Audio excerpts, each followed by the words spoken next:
Welcome! Today I'm going to show you how to make the perfect Austrian Wiener Schnitzel with cucumber salad, and we're going to pair it with one of my favorite Pinot Noir from our Morning Dew range.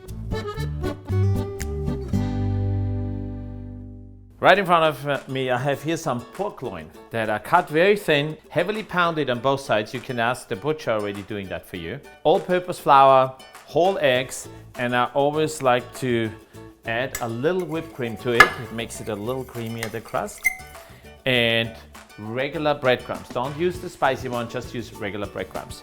Now, important is that you salt and pepper the schnitzel on both sides. If you work in your own kitchen, you have to make sure you go close by. But if you're at somebody else's kitchen, you do this, right? Because then you really cover the schnitzel on all corners, right? Then we're going to put some pepper, and then we start with the breading.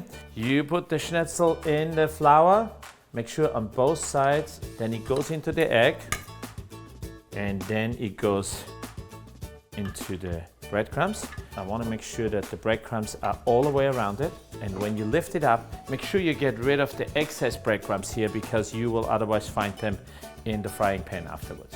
Now, since we are finished with the breading, we're going to move on and we're going to make the cucumber salad.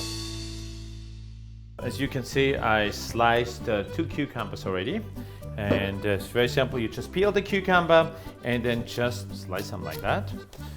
We're going to add salt, sugar. Austrians love sugar, and everything with sugar works, and fresh pepper.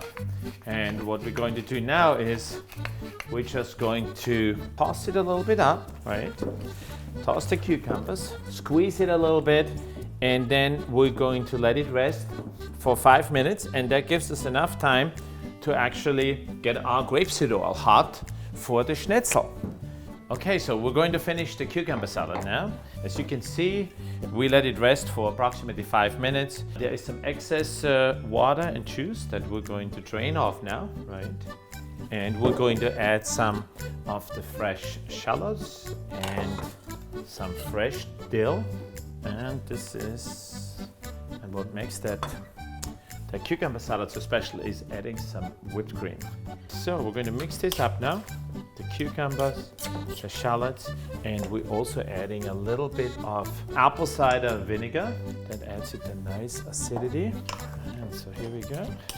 You see here. I think this is ready to go, and we're going to make the schnitzel now. Very important, when you put the schnitzel inside, you want to make sure you put it away from your body. You do not want that the oil is splashing towards you. It takes approximately 3 to 4 minutes. I would say 2 minutes on each side. And that schnitzel is going to be beautiful brown. You want to be careful not to overcook it. You do not want it too dark. The color of the schnitzel can be misleading, but this one I think is just perfect. So this is what it looks like when it comes out of the pan. Not bad, and believe it or not, this is a dish you can make in 15 or 20 minutes. It's very easily done. We need to eat the schnitzel and we need to pair the wine. Pinot Noir from Morning Dew range. Yeah, Pinot Noir just is one of the most versatile food wines. It just goes with everything. I really love it. But what I like about it is it's the spice, right? It has a little spicy note, a little peppery, and that peppery goes really well with the fried food. I think we did our job, and we hope you enjoy as much making schnitzel as we did here. It's fun, and send us your best pictures.